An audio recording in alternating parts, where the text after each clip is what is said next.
আমার টমেটোর চাটনি অনেক বেশি পছন্দ, কারণ এটা রান্না করলে হালকা হালকা টক টক লাগে আর খেতে কিন্তু ভীষণ মজা লাগে। তারপরে এই টমেটোর চাটনি দিয়ে যদি ভাত খাওয়া যায় গরম গরম, তাহলে কিন্তু মানে কি বলবো, রুচি দ্বিগুণ হয়ে যায় আর জিভে কিন্তু জল এসে যায়, মানে এত পরিমাণে টেস্টি হয়। রান্নাটা কিন্তু খুবই সহজ, কিন্তু খেতে এত বেশি মজা লাগে যে আমার মেয়েও এটাকে অনেক বেশি পছন্দ করে। সে এটা যদি রান্না করি তাহলে মাছ মাংস আর যাই কিছু থাকুক না কেন, সে কিন্তু এটা দিয়েই ভাত খায় পেট ভরে, আবার হাত দিয়ে। কারণ আমার মেয়ে বেশি হাত দিয়ে ভাত খেতে চায় না, তাকে খাওয়াইয়ে দিতে হয়।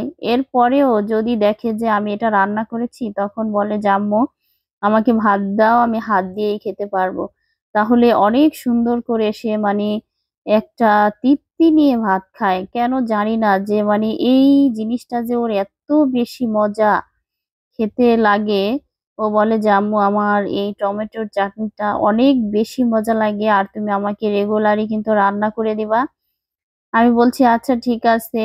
এই জন্য কিন্তু আমি এর আগেও রান্না করেছি, আবার আজকেও রান্না করেছি, কারণ আমার মেয়ে অনেক পছন্দ করে।